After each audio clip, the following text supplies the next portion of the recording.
A'udzubillahi minasyaitonirrajim. Bismillahirrahmanirrahim. Assalamualaikum warahmatullahi wabarakatuh. Alhamdulillahirabbil alamin. Alhamdulillahilladzi anzalas sakinata fi qulubil mu'minin liyazdadu imanan ma'a imanihim. Walillahi junudus samawati wal ardh wa kana Allahu aliman hakima. Asyhadu an la ilaha illallah wahdahu la syarikalah takriran bihi wa tauhidan wa asyhadu anna Muhammadan abduhu wa rasuluh la nabiyya ba'dah. Allahumma la sahla illa ma ja'altahu sahla wa anta taz'alul hazna idza syi'ta sahla. Qala rabbi israh li sadri wa yassir li amri wahlul 'uqdatam min lisani yafqahu qawli. Amma ba'd. Mari kita mulai diskusi kita malam ini dengan sama-sama bersyukur kepada Allah atas semua takdir terbaik yang Allah berikan kepada kita sampai dengan malam ini. Oleh karena itu mari kita ucapkan hamdalah bersama-sama. Alhamdulillahirabbil alamin. Dan jangan lupa mari kita bersolawat kepada Rasulullah Nabi Muhammad sallallahu alaihi wasallam yang kita pasti ingin satu surga bersamanya kelak ya Pak. Bertetangga dengannya di surga Firdaus, berdiskusi dengannya di halaman rumahnya insya Allah nanti di surga Firdaus. Oleh karena itu mari kita ucapkan Allahumma sholli ala Muhammad wa ala alihi wa sahbihi wasallam. Alhamdulillah dengan izin Allah maghrib malam ini kita bisa berjumpa kembali. Insya Allah kita melanjutkan diskusi kita tentang pembahasan 2 pekan lalu ya Pak. 2 pekan lalu kita membahas tentang hikmah Isra Mi'raj, dan bagian terberat dari Isra Mi'raj adalah membenarkan ya Pak. Membenarkan. Abu Bakar As-Siddiq itu mendapat gelar As-Siddiq karena dia membenarkan Isra Mi'raj. Pokoknya apa yang kata Rasulullah, apa yang Rasulullah bilang dia percaya. Makanya dia dapat gelar As-Siddiq. Ya, dan hari ini Pak, berapa hari lagi, nggak kurang dari 14 hari ya Pak, kita akan bertemu dengan bulan Ramadan. Kita akan tantang diri kita malam ini Pak. Berani nggak kita menjadi siddiqin dalam rangka berpuasa di Ramadan? Dalil puasa Ramadan yang umumnya sering dipakai Pak, itu surat Al-Baqarah ayat 183 ya. Ya ayyuhalladzina amanu kutiba alaikumussyam kama kutiba alal ladzina min qablikum la'allakum tattaqun. Ini dalil puasa Ramadan apa bukan Pak? Coba baca artinya.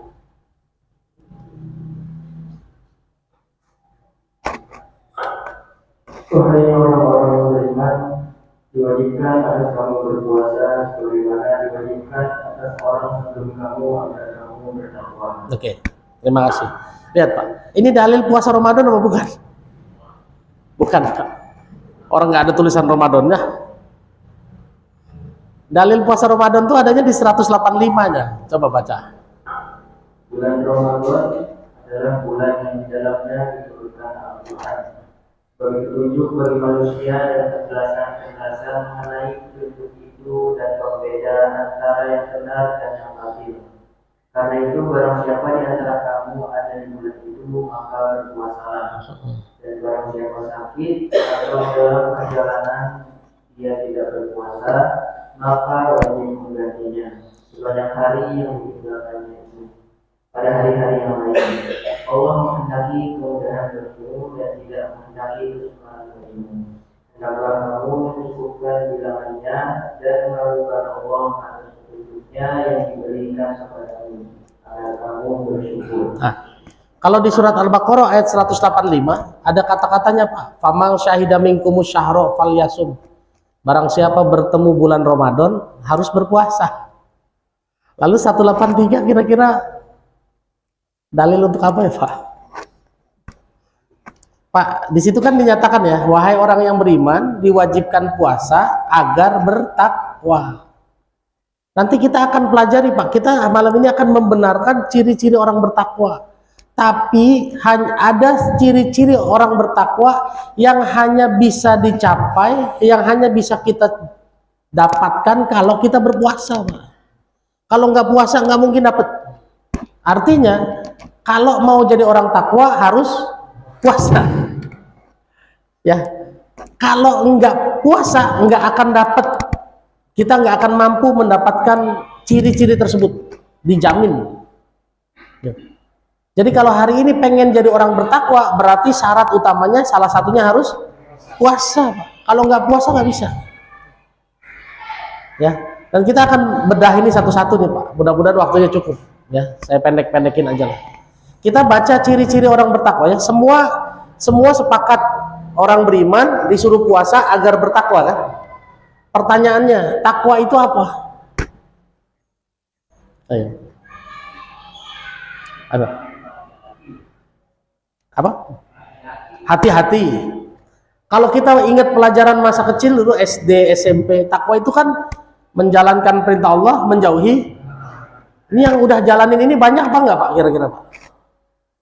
Perintah Allahnya dijalanin, larangannya dijauhin, banyak nggak Pak yang melakukan ini? Banyak. Bertakwa nggak? Belum tentu. Buktinya banyak orang yang sholat iya, zina ditinggal, judi enggak, tapi begitu kena masalah sedikit ngeluh Pak. Coba. Apakah orang bertakwa mengeluh? Tidak. Ya.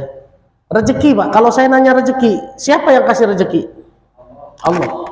Berarti kalau dikasih rezeki banyak, siapa yang ngasih? Kalau dikasih rezeki sedikit, berarti siapa yang ngasih? Nah, pada saat dapat rezeki banyak, kita bersyukur apa enggak? Begitu dapat rezeki sedikit, ngeluh. Katanya dari Allah. Ayo, bagaimana itu?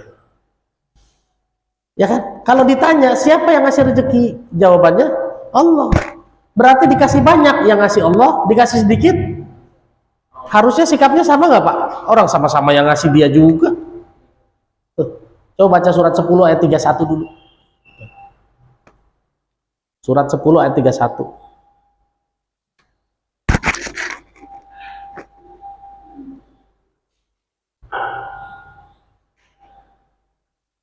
Katakanlah Muhammad, siapakah yang memberi rezeki kepadamu dari langit dan bumi, atau siapakah yang kuasa menciptakan pendengaran dan penglihatan, dan siapakah yang mengeluarkan yang hidup dari yang mati, dan mengeluarkan yang mati dari yang hidup, dan siapakah yang mengatur segala urusan? Maka mereka akan menjawab, Allah. Maka katakanlah, mengapa kamu tidak bertakwa kepadanya? Ayatnya udah ada Pak. Suruh tanya, kul. Tanyain. May yarzuqukum minas sama'i wal ardh. Siapa yang ngasih rezeki dari langit dan dari bumi? Semuanya akan menjawab fasayaquluna Allah. Mereka akan menjawab Allah. Tapi bingungnya Pak. Bingungnya ya Pak. Kalau dapat banyak bersyukur, kalau dapat sedikit marah Pak. Bisa ngeluh, bisa ngomel, bisa kesel. Coba. Padahal kalau ditanya yang ngasih siapa? Allah. Kalau sama-sama paham yang ngasih Allah, banyak bersyukur, sedikit bersyukur juga orang yang ngasih dia juga. Betul lah Pak? Ini baru dari ngomongin rezeki aja loh Pak. Ya. Sekarang kita lihat ciri-ciri orang bertakwa ya Pak. Sebelum nanti saya masuk, apa sih takwa itu Pak? Kita masuk dulu ke ciri-cirinya, dan berani nggak kita membenarkan tentang itu coba. Surat 2 ayat 177, balik lagi ke surat Al-Baqarah.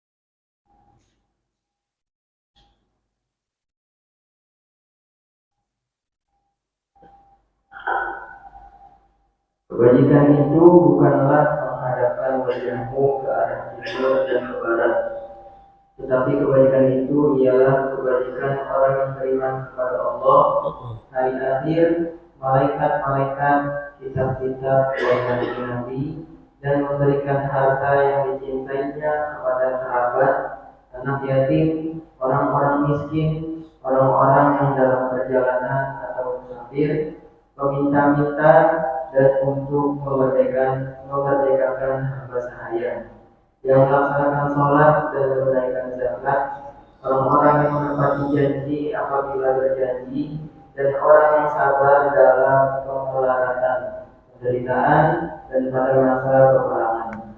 Mereka itulah orang-orang yang benar, dan mereka itulah orang-orang yang bertakwa. Oke. Ya, surat Al-Baqarah ayat 177. Allah bilang ulaika humus shadaqu. Wa ulaika humul muttaqun. Mereka itulah orang-orang yang bertakwa. Ciri-cirinya apa? Dimulai dengan kata-kata Pak. Laisal birra an tuwallu wujuhakum qibalal masyriqi wal maghrib. Bukan kebaikan menghadapkan wajah ke barat atau ke timur. Betul ya? Kita sholat ngadep mana Pak? Barat Pak. Kalau sholat cuma ngadep ke barat, ada kebaikan nggak di situ? Berapa banyak orang sholat, selesai sholat nyolong sendal? Ada nggak Pak? Ada. Ya Pak, bisa jadi sholat yang kita lakukan belum tentu jadi kebaikan Pak. Karena banyak orang hari ini sekedar sholat. Padahal kalau kita baca di tengahnya kan wa aqomas sholat. Aqoma itu bukan mengerjakan Pak, menegakkan sholat. Bagaimana menegakkan sholat? Tadi kita maghrib itu mengerjakan sholat. Jadi kalau dibilang udah sholat, sudah sholat maghribnya. Tegakkan sholatnya. Karena para ulama sepakat yang namanya menegakkan sholat itu di luar masjid, bukan di dalam masjid. Buktikan sholat kita di masyarakat. Ya. Ya. Kalau soleh di masjid Pak, di masjid soleh, begitu keluar salah, bener nggak kira-kira Pak? Ya. Makanya disebut tuh, disinggung laisal birra an tuwallu wujuhakum qibalal masyriqi wal maghrib. Belum tentu jadi kebaikan. Meskipun kita hari ini sholat menghadap ke barat, ada orang yang sholat menghadap timur di negara lain Pak, belum tentu jadi kebaikan. Berapa banyak orang yang selingkuh di masjid loh Pak. Selingkuh di masjid. Ke masjid dulu ya. Pernah nonton kan film apa itu? Jenderal Nagamodar jadi dua. Ada satu scene dia pergi ke diskotik, terus dia bilang, saya sholat dulu ya. Sholatnya jadi kebaikan gitu Pak. Ya meskipun yang tidak sholat lebih tidak baik lagi, bener gak Pak? Meskipun kita masih bilang ya masih sholat lah, alhamdulillah ya Pak, daripada nggak sholat, lebih parah lagi yang tidak sholat. Dan ini kata-kata ini kan menggelitik kita ya Pak. Harusnya kita berpikir, kok menghadap ke barat ke timur belum tentu kebaikan. Kebaikan itu kata Allah, walakinnal birra man amana billah. Dimulai dengan beriman kepada Allah. Tadi saya sudah buka dengan rezeki. Kita semua percaya, kita semua beriman, rezeki itu Allah yang kasih. Berarti dikasih banyak Allah yang kasih, dikasih sedikit Allah yang kasih. Tapi kenyataannya respon kita berbeda. Saat dikasih banyak kita seneng, happy, bersyukur. Saat dikasih sedikit ngeluh, marah, bahkan kadang-kadang komplain. Bahkan kadang-kadang suka nyalahin sholat, padahal udah sedekah. Kok rezeki segini-gini aja, bener gak? Padahal yang ngasih banyak, ngasih sedikit siapa Pak? Allah juga. Di ayat lain Allah bilang, wallahu yaqbidu wa yabsut. Allah yang melapangkan dan menyempitkan, kan ya? Jadi kalau hari ini sempit, siapa yang bikin sempit? Ya Allah juga. Justru kita harus bertanya ya, kenapa Allah sempitkan rezeki saya? Kan itu poinnya. Kalau kita beriman kepada Allah, bukannya komplain, tapi kita bertanya, Allah, kalau engkau sempitkan berarti ada salah saya. Tinggal tobat Pak. Lalu pasangannya beriman kepada Allah apa berikutnya? Man amana billah wal yaumil akhir ya. Apa buktinya kita percaya sama hari akhir Pak? Apa percaya kiamat pasti terjadi? Cuma itu doang? Pak, yaumil akhir itu disebut juga hari kiamat. Kiamat itu artinya hari ditegakkannya keputusan Pak. Qiyam itu tegak. Ya. Jadi saat kiamat terjadi, berarti tegaklah hukumnya Allah. Apa konsekuensinya buat kita? Kalau kita percaya sama hari akhir, berarti kita percaya 100% perbuatan kita di dunia selama hidup pasti dimintai pertanggungjawaban. Kira-kira Pak, Bapak mau dimintai pertanggungjawaban yang buruk apa yang baik? Mau dibalas buruk apa mau dibalas baik? Baik. Lah kalau mau dibalas baik berarti selama di dunia harus hidup baik. Rumusnya kalau percaya sama hari akhir mikirnya sampai ke situ. Sehingga pada saat kita mau berbuat kita mikir dulu, ini nanti dibalas baik apa dibalas buruk ya? Enggak asal gas Pak, bener gak? Hari ini kita kalau ngomong kan asal jeplak, kadang-kadang nggak mikir tuh. Mohon maaf ya, belakangan saya tuh nggak suka nonton stand up komedi. Dulu stand up komedi masih sopan, kalau sekarang kadang-kadang udah ada kata kotor dan lain-lain. Dulu saya senang nontonin bola yang ada komentatornya. Sekarang komentatornya ngomongnya seenaknya aja. Ada yang ngomong begini Pak, Liverpool kan hari ini di Inggris kan lagi nomor 1 ya Pak.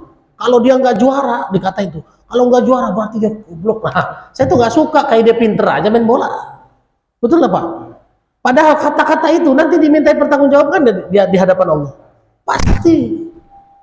Kalau kita percaya kepada hari akhir, berarti kita akan mawas diri. Begitu mau berbuat, nanti dibalas apa nih? Kalau dibalas balik, baik kerjain. Kalau dibalas buruk, jangan kerjain. Termasuk lisan kita kan, tuh di pintunya DKM tuh ada tulisan.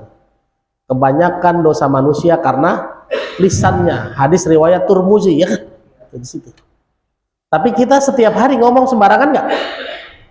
Begitu macet apa ngomongnya? Begitu hujan mulu nih.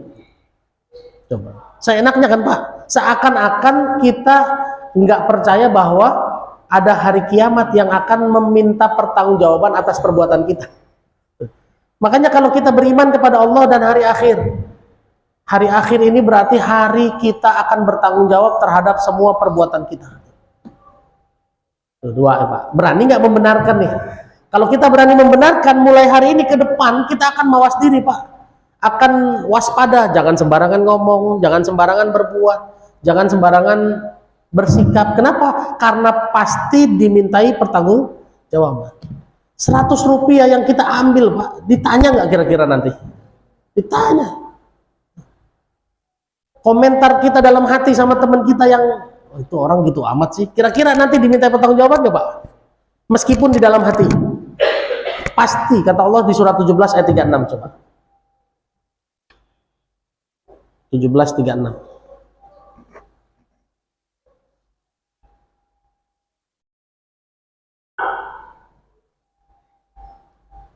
Dan janganlah kamu mengikuti sesuatu yang tidak kamu ketahui, karena pendengaran, penglihatan, dan hati nurani semua itu akan diminta pertanggungjawabannya. Nah, lihat Pak, pendengaran, penglihatan, dan hati, telinga, mata, dan hati pasti dimintai bukan cuma mulut loh Pak.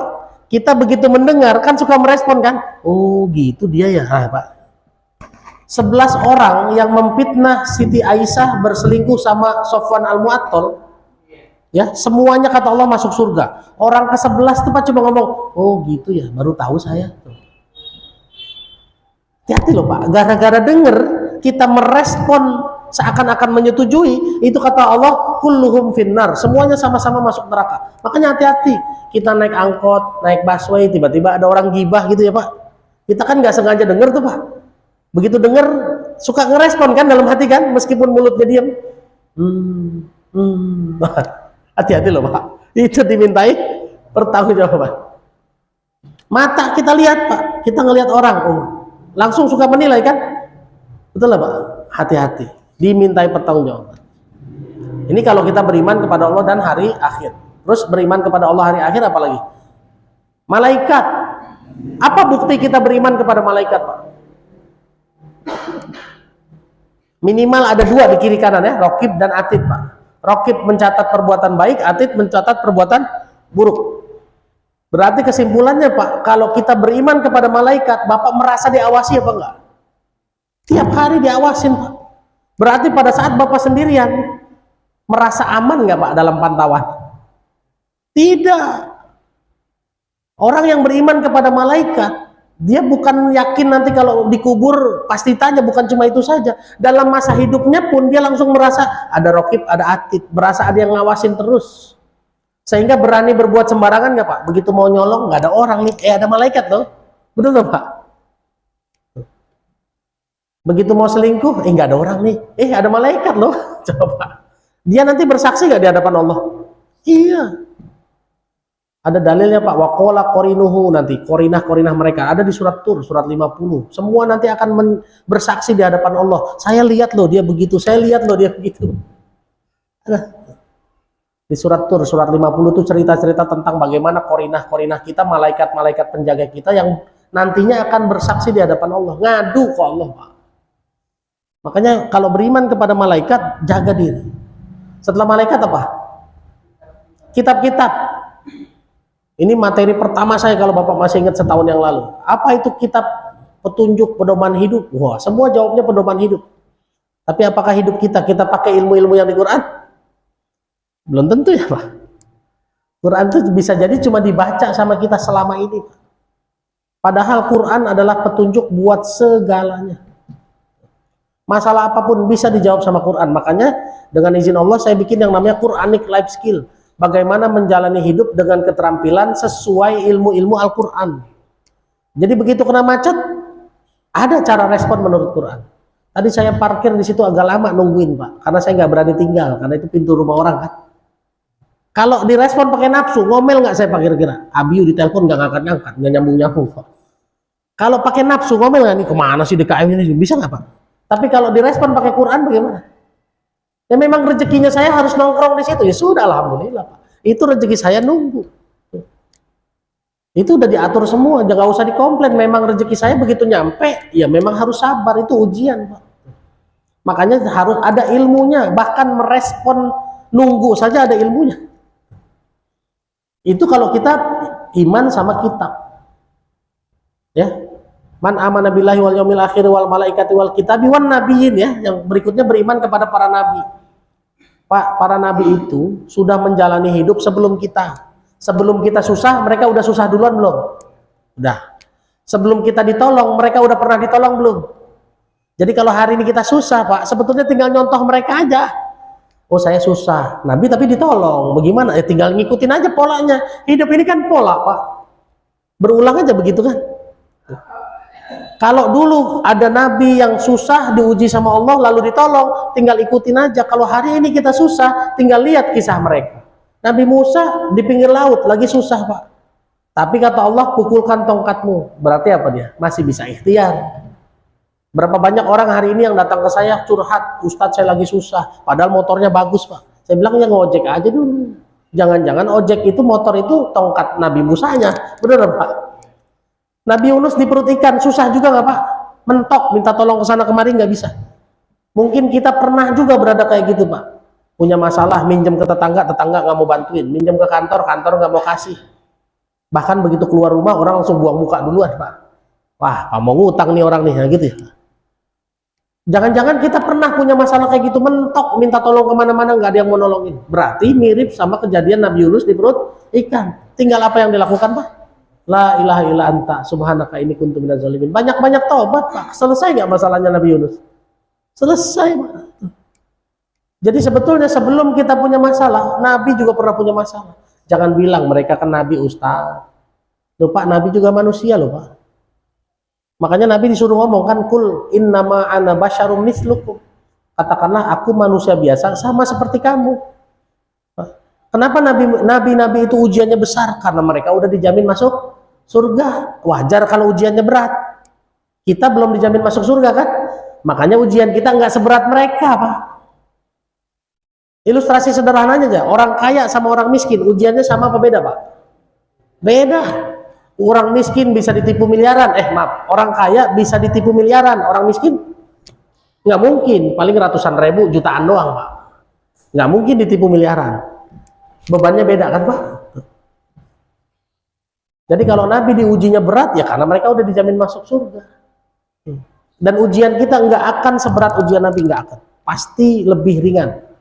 Kenapa? Karena Allah Maha Adil. Masa yang belum dijamin masuk surga ujiannya berat.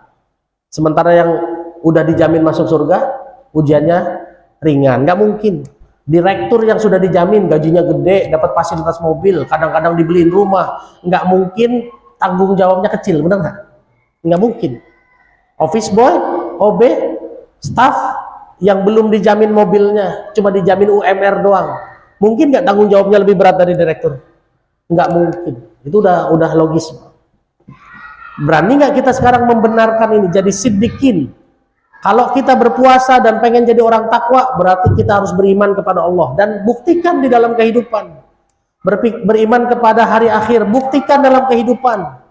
Beriman kepada malaikat, buktikan dalam sikap-sikap keseharian. Beriman kepada kitab, pakai kitabnya sebagai petunjuk hidup, bukan cuma dibaca-baca. Beriman kepada Nabi, pelajari kisah-kisahnya. Kenapa? Karena di kisah-kisah mereka bisa jadi pelajaran hidup buat kita. Berani jadi siddiqin Pak, membenarkan. Ini baru iman ya Pak. Ciri-ciri orang bertakwa. Orang beriman disuruh puasa supaya bertakwa. Lanjut, setelah itu apa? Memberikan harta yang dicintai. Nah, stop di situ. Memberikan harta yang dicintai, Pak. Sedekah itu secara teori, Pak, yang dikasih adalah harta yang dicintai, bukan harta yang sisa. Kalau di dompet ada merah, biru, hijau, ungu, coklat, sama abu-abu, mana yang dicintai, Pak? Merah. Berarti sedekahnya yang mana, Pak? Harusnya yang merah juga kan? Kenyataannya abu-abu. Ini perintahnya loh, Pak. Kalau jadi orang takwa itu ya bersedekahnya yang terbaik, Pak, yang disukai. Ya, Bapak kalau di dompet ada merah, ada biru kan senyum-senyum, Pak, ya, bahagia ya, Pak. Sesuai dengan gambarnya, gambar pahlawan di duit yang merah dan biru kan senyum-senyum semua tuh. Coba kalau di dompet Bapak tinggal 2000-an semua, bawaannya mau bacok orang aja kan? Karena tuh pahlawannya bawa golok, Pak. Jadi bersedekah itu yang diperintahkan sama Allah adalah wa atal mala ala hubbihi, bersedekah yang terbaik. Kita buka ayat lain coba, surat 2 ayat 267.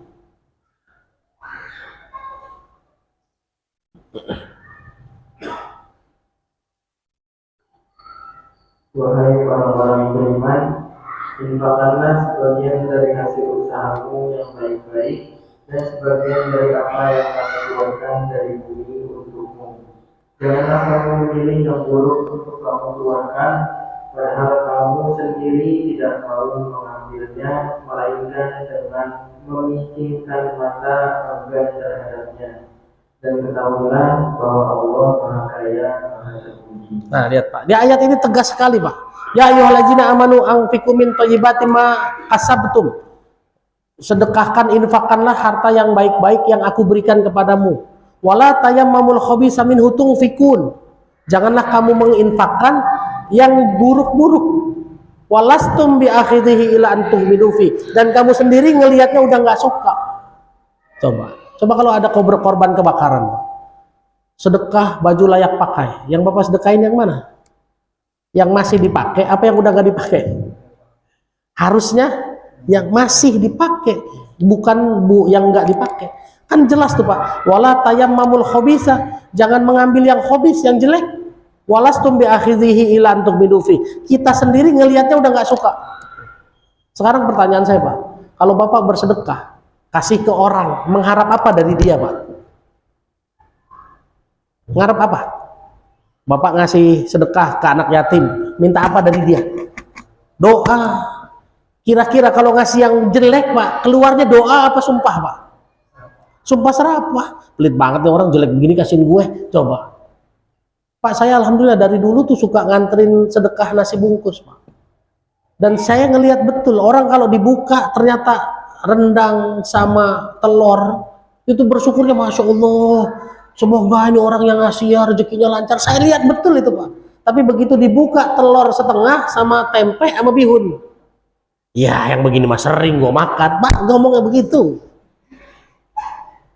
Ya beneran, Pak. Makanya Allah bilang in wa'lamu annallaha ghaniyyun hamid. Allah itu maha kaya, maha terpuji. Kalau kita ngasih yang jelek, kita menghina Allah. Allah bisa ganti nggak, Pak, sedekah kita? Pasti bisa. Allah maha terpuji. Kalau kita ngasih yang jelek, dia sumpah serapah, berarti kita menghina Allah, Pak. Betul nggak? Makanya kalau hari ini punya budget 100.000, jangan cari yang banyak, cari yang bagus. Saya mau sedekah Jumat, Ustadz, ada 100.000, ya sudah beli 4 aja, 25 ribuan satu kotak, Pak. Sehingga orang begitu dibuka bersyukur dia, Masya Allah, ini orang royal banget. Semoga rezekinya dilapangkan, kan yang keluar doa, Pak. Coba kalau yang begitu dibuka, mohon maaf ya, Pak, saya bukan menghina, bukan. Tapi yang fakta yang saya lihat di lapangan, begitu dia lihat sederhana, dia bilang, begini kasihin kita, begini masih sering. Doa apa sumpah yang dapat, Pak?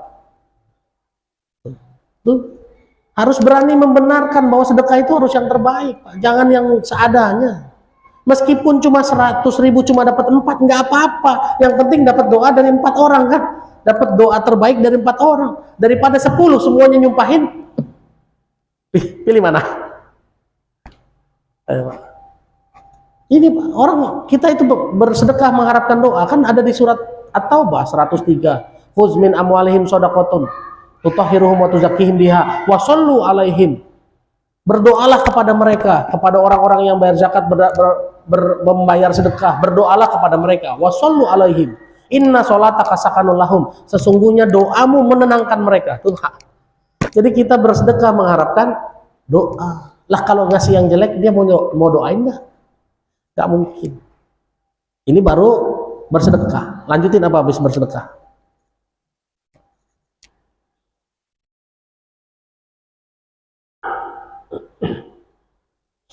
Memerdekakan hamba saya. Ya, itu sedekah buat memerdekakan hamba saya ya. Lanjut. Wa aqomas sholah ya. Melaksanakan sholat Nah, dan menunaikan zakat. lihat Pak. Wa aqomas sholah. Aqomas sholah itu menegakkan sholat Pak, bukan cuma mengerjakan. Kita sholat maghribnya sudah dikerjakan. Menegakkan sholatnya. Coba bukain surat Al-Ma'arij. Surat 70 mulai dari ayat 22 sampai 34. Biar Bapak kita perhatikan sama-sama Pak, bahwa setelah sholat, di antara sholat ada perbuatan-perbuatan yang harus kita lakukan sebagai bukti menegakkan sholat. Surat 70 mulai dari ayat, bacanya dari 19 deh. Sungguh manusia diciptakan bersifat suka mengeluh. Apabila dia ditimpa kesusahan, dia berkeluh kesah.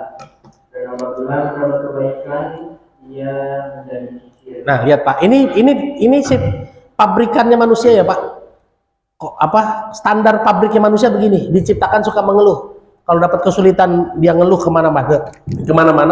Kalau dapat kebaikan dia pelit. Ini pabrikannya manusia, standar pabrikannya. Lanjutin ayat 24-nya.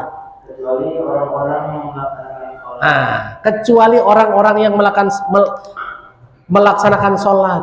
Sholatnya yang kayak gimana Pak? Lihat, ayat 22 Allah bilang illal musallin, kecuali orang-orang yang sholat. Siapakah yang sholat? Mulai dari 23 baca. Mereka yang tetap setia melaksanakan sholatnya. Lihat Pak, ayat 23 dimulai dengan setia terhadap sholatnya. Kalau Bapak baca Arabnya, daimun, betul nggak? Alladzina hum ala sholatihim daimun. Daimun itu artinya terus-terusan Pak. Terus menerus.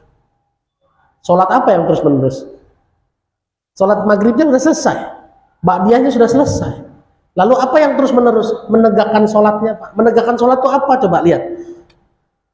Ayat 23 Allah bilang orang-orang yang setia dengan sholatnya. Ayat 24, 25, 26, 27 sampai 33 Pak. Itu adalah aktivitas-aktivitas yang biasa kita lakukan di luar sholat. Ayat 34-nya tutupannya apa coba? Langsung ke 34, tutupannya apa? Dan orang-orang yang memelihara sholat. Nah, lihat Pak, bayangkan. Kecuali orang yang sholat, dimulai dengan yang setia sama sholatnya, ditutup dengan yang memelihara sholatnya. Di antara sholat sama sholat ada perbuatan yang harus ditegakkan. Tuh. Coba perbuatannya apa aja? Mulai dari 24. Orang-orang yang dalam hartanya disiapkan bagian tertentu. Nah, sedekah berarti ya. Hartanya diatur-atur buat dibagi-bagi Pak. Buat siapa aja? Lanjutin. Bagi orang miskin yang meminta dan yang tidak meminta. Nah, itu Pak. Jadi kalau orang yang sholatnya benar, selesai sholat diatur hartanya, karena ada hak orang harus dibagi. Lanjut berikutnya. Dan orang-orang yang mempercayai hari pembalasan. Nah, lihat. Orang-orang yang mempercayai hari pembalasan, tadi saya udah bahas di awal. Ya Pak, kalau percaya hari kiamat, perbuatan kita pasti dibalas. Berikutnya. Dan orang-orang yang takut terhadap azab Tuhannya. Orang yang takut sama azab Pak, kita itu lebih takut azab apa lebih takut miskin? Lebih takut azab apa lebih takut nggak punya rumah? Hari ini banyak orang lebih takut nggak punya rumah Pak, makanya riba dia hajar. Banyak orang yang takut nggak bisa punya barang, makanya pinjol dia hajar. Dia nggak takut azab. Hari ini pinjol puluhan triliun loh Pak dalam waktu 6 bulan. Dan yang mau bunuh diri dan ngadu ke saya udah puluhan juga. Saya bilang, Mas kalau mau bunuh diri jangan ngomong sama saya. Kalau mau bunuh diri sendiri aja. Tapi kalau mau tobat sini saya temenin. Saya bilang gitu, saya ajarin. Kalau mau bunuh diri ngapain Pak coba? Ya kan? Sekarang ente mau bunuh diri apa mau tobat? Mau tobat Ustadz, sini. Saya temenin. Saya bilang, saya ajarin. Kalau mau bunuh diri ngapain? Bilang kita Pak, repot kita entah. Lanjutin apa berikutnya? Sesungguhnya terhadap azab Tuhan mereka tidak ada seorang yang merasa aman dari kedatangannya. Lanjutin. Dan orang-orang yang memelihara kemaluannya. Tuh Pak, orang-orang yang memelihara kemaluannya. Jadi yang namanya menegakkan sholat, selesai sholat dijaga auratnya Pak. Kita mungkin pakai nutup aurat, tapi aurat ada dua ya Pak. Ada aurat fisik, ada aurat aib. Kadang-kadang kalau kita nongkrong sama temen, saking udah sohibnya, aib suka dicerita-ceritain ya. Tadi malam gue begini loh, coba. Gak boleh Pak. Gak boleh. Kalau mau cerita kayak gitu, kecuali sama siapa? Silakan. Kecuali terhadap istri-istri mereka atau hamba sahaya yang mereka miliki. Kalau bapak punya aib di kantor kenapa-kenapa, cerita sama istri boleh. Boleh. Karena istri kan pakaian kita Pak, menutup aib kita. Lanjutin berikutnya. Loncat satu ayat. Dan orang-orang yang memelihara keamanan dan janji. Nah, kalau memang kita sholatnya benar, jaga amanahnya, jaga janjinya Pak. Ini sholatnya benar tapi janji. Ya, besok ke rumah ya Pak. Ya insya Allah.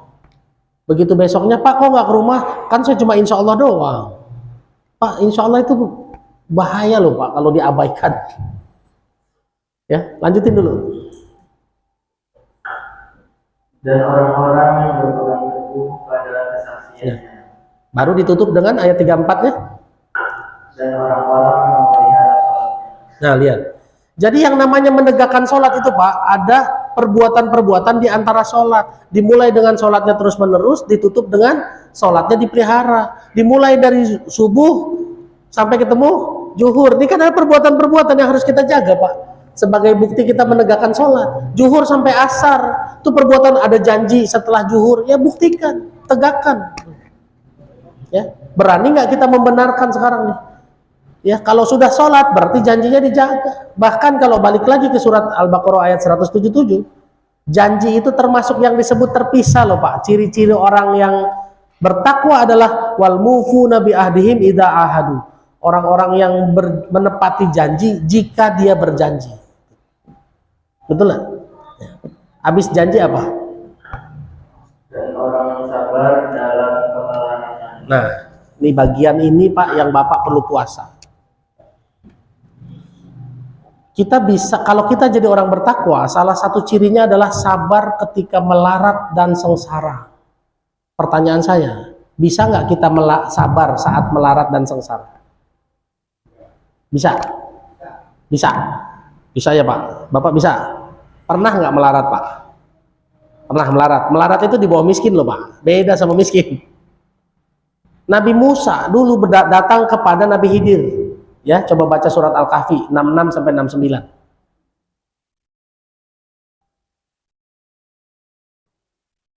(18, 66 sampai 69).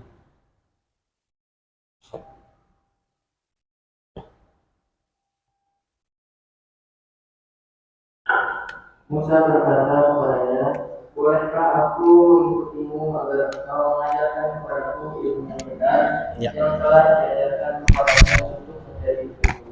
Ya. Dia menjawab, sungguh engkau tidak akan sanggup sabar bersamaku. Ya. Nabi Musa mau ikut, kata Nabi Khidir, ente nggak bakalan sanggup. Diterusin apa Nabi Khidir bilang? Dan bagaimana engkau akan dapat bersabar atas sesuatu sedang engkau belum mempunyai pengetahuan yang cukup tentang hal itu. Nah, gimana kita bisa sabar kalau kita belum pernah ngerasain Pak? Ini Pak, mohon nih, nasihatin Abiu Pak. Nanti kalau punya istri sabar ya, kebayang nggak sama dia? Nggak kebayang, dia belum nikah. Ya, nggak kebayang. Makanya Nabi Musa begitu datang ke Nabi Khidir bilang ente nggak bisa sabar sama saya. Wa kaifa tasbiru malam tuhid bihi khubro. Kamu nggak akan bisa sabar kalau nggak punya ilmunya. Apa jawaban Nabi Musa Pak? Nah, ayat 69-nya. Dia bisa berkata, insya Allah akan engkau dapati aku orang yang sabar dan aku tidak akan menentangmu dalam urusan apapun. Nah, lihat. Nabi Musa jawab Pak, insya Allah saya orang sabar. Satajiduni insyaallahi minas sabirin. Kenyataannya Pak, begitu jalan sama Nabi Khidir bisa sabar dia? Gak bisa. Syarat Nabi Khidir cuma simpel aja, jangan komentar ya. Ntar saya jelasin belakangan. Bisa dia kamu? Nggak bisa. Makanya Pak, kenapa kita perlu puasa? Karena kita belum tentu pernah melarat, belum tentu Pak. Yang mungkin pernah, iya alhamdulillah. Dia bisa cerita sama kita, oh saya pernah miskin dulu, ditipu, rumah ditarik orang. Jadi saya terpaksa harus numpang di masjid. Saya pernah soalnya numpang di masjid Pak, 3 bulan. Masjid Asyukur Kebayoran Lama. Waktu saya hijrah, berhenti dari riba, berhenti nggak punya duit, diusir dari rumah, tidur di masjid. Pernah saya. Tapi itu pun buat saya belum melarat. Kenapa? Karena di masjid makannya enak, Pak. Tidurnya pakai AC. Iya. Jadi saya rasanya belum pernah tuh melarat seperti orang yang tidur di kolong jembatan, kedinginan pada saat hujan sawer, belum pernah. Diusir dari rumah, tinggal di Andara, ditelepon, "Ra, di mana?" "Di sini Pak." "Ke rumah?" "Andara, dekat kompleknya Raffi Ahmad Pak." Sampai situ lagi makan nasi kebuli kambing. Makanlah saya. "Ente mau kemana Ndra malam ini?" "Saya mau ke rumah bibi saya." "Oh, udah tidur sini aja." Empuk Pak, kasur AC. Jadi meskipun saya pernah numpang di rumah orang, saya rasa saya belum pernah melarat. Jadi saya nggak tahu tuh rasanya sabar saat melarat, nggak tahu. Dan disinilah kebutuhan kita untuk berpuasa supaya ngerasain sensasi melarat. Puasa Ramadan itu adalah kita latihan supaya kita ngerasain, oh kalau lapar nggak bisa makan tuh begini. Kalau lapar terus kita miskin nggak bisa minum, haus tuh kayak begini. Coba kalau puasa Ramadan ada ujiannya nggak Pak? Puasa Ramadan sama puasa sunnah, beratan mana? Beratan puasa sunnah. Kenapa? Karena kita sendiri nggak makan, orang lain makan semua. Ya, puasa Ramadan semuanya nggak makan. Bahkan kalau ada warteg-wartegnya disuruh tutup. Ada tukang gorengan, gorengannya ditutup. Ada yang makan di depan kita, kita tegur. Hormatin yang puasa dong. Jangan makan di sini. Pak, kita lagi belajar melarat dan sengsara. Pertanyaan saya, saat orang melarat, orang miskin nggak bisa makan, tuh wartegnya buka apa tutup? Buka apa tutup? Buka. Pada saat tuh orang melarat nggak bisa makan karena dia nggak punya duit, apakah dia ngomong sama orang yang makan, hormatin orang miskin dong? Pernah ngomong gitu? Gak pernah Pak. Coba bayangkan Pak, kalau bapak lapar buat diri sendiri sanggup gak? Kalau anak bapak yang teriak lapar, "Ayah saya lapar," sanggup?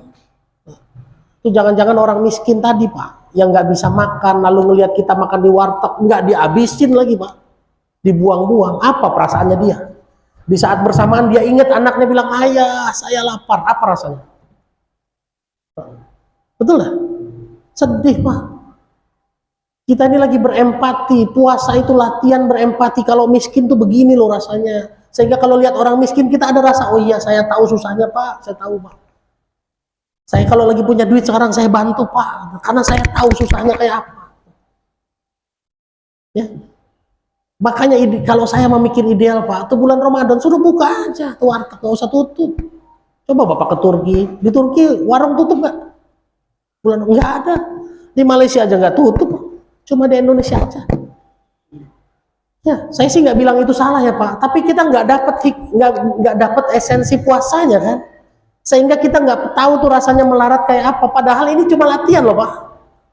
Kalau orang yang puasa Ramadan Pak, begitu jam 12 siang lihat orang minum es kelapa gitu Pak, Bapak bisa ngancem itu sama es kelapa kan, "Ntar maghrib gua minum loh," bener nggak? Bisa gitu kan Pak? Dan kenyataannya begitu jam 4 jam 5 kan kita ancaman itu kita kerjain Pak ya. Ada yang ngejar es kelapa, gorengan, cendol, kolak diambil semua. Tapi kalau orang melarat bisa gitu Pak, "Ntar saya minum," bisa. Begitu dapat duit juga belum tentu dia beli es kelapa Pak, belum tentu. Jadi harusnya puasa Ramadan tuh seperti puasa sunnah Pak, suasananya. Jadi kita betul-betul ngerasain, oh iya nih orang miskin begini rasanya. Karena kalau nggak pernah lapar, kita nggak akan pernah bisa merendahkan hati. Takwa itu ujian hati. Coba loncat ke surat 49 ayat 3.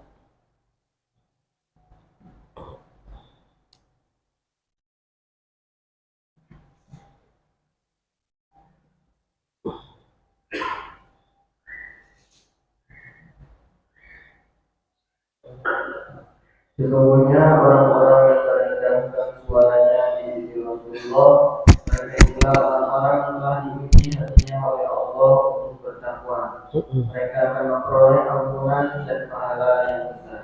Lihat Pak, orang-orang yang merendahkan suaranya adalah orang-orang yang sudah diuji hatinya untuk menjadi takwa. Takwa itu ujian hati Pak. Kalau lapar, nahan lapar itu ujian fisik. Makanya tadi saya contohin, kalau Bapak lapar buat diri sendiri, saya yakin kuat. Tapi kalau anak yang teriak, ayah saya lapar. Berapa banyak bapak yang nggak kuat tuh di rumah, akhirnya dia nyolong di luaran. Yang penting anak makan, betul nggak Pak? Itu ujian hati Pak.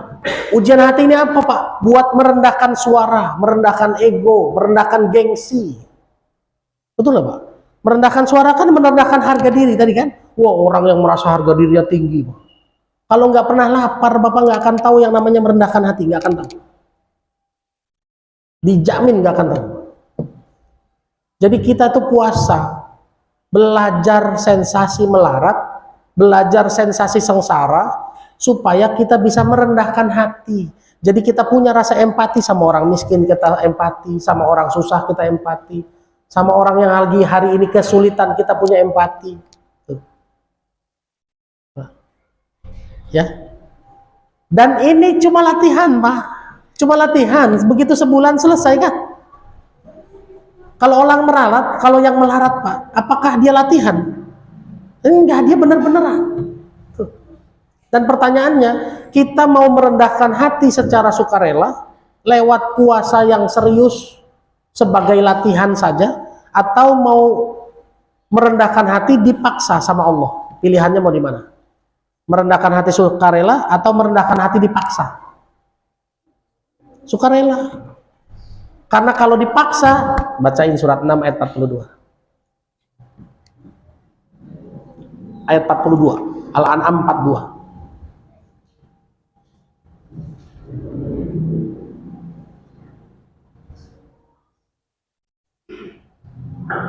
Dan sungguh kami telah mengutus Rasul-Rasul kepada umat sebelum engkau, kemudian kami siksa mereka dengan menimpakan kemelaratan dan kesengsaraan agar mereka memohon kepada Allah dengan kerendahan. Nah, lihat Pak. Kalau kita nggak mau merendahkan hati, Allah paksa kita merendahkan hati dengan cara diapain Pak? Dimelaratkan dan disengsarakan. Berarti ini latihan apa beneran? Ya. Tuh. Jadi manfaatkan kesempatan Ramadan ini buat puasa, buat jadi ujian hati, supaya kita kalau ngelihat orang miskin tuh, oh iya saya tahu kok susahnya orang miskin apa, sehingga kita bisa rendah hati Pak. Kita nggak sombong, nggak lagi banyak duit nggak sombong, lagi punya jabatan nggak belagu, rendah hati Pak. Karena kalau kita nggak mau rendah hati, Allah yang paksa kita rendah hati dengan cara dimelaratkan dan disengsarakan. Dan saya yakin nggak ada yang mau melarat beneran kan? Kalau nggak mau melarat beneran ya kita melarat latihan aja Pak, bulan Ramadan. Kalau di bulan Ramadan nggak ada ujiannya, kita puasa besok nih, Senin Kamis Pak, puasa. Ya, hari Kamis pekan lalu saya puasa Kamis lagi di Jogja Pak, perjalanan ke Jogja. Dan ngisi kajiannya 3 tempat, ausnya berasa. Saya langsung bilang, oh iya ya. Kalau bulan Ramadan saya nggak pernah ngerasain aus Pak. Karena di depan saya nggak ada yang minum, jadi nggak terganggu tuh sugestinya. Tapi kalau kalau puasa sunnah, coba aja Pak, siang-siang Bapak puasa, lihat orang minum, sugesti nggak di sini Pak? Iya, saya pernah ngerasain perih perut justru di puasa sunnah. Puasa Ramadan nggak pernah. Kenapa? Karena nggak ada ujiannya. Dan yang harus kita garis bawahi, saat orang miskin nggak bisa makan, orang melarat nggak bisa makan, tuh wartegnya buka semua. Dia ngelihat betul makanan nggak habis dibuang-buang. Coba rasanya kayak apa Pak di hati mereka?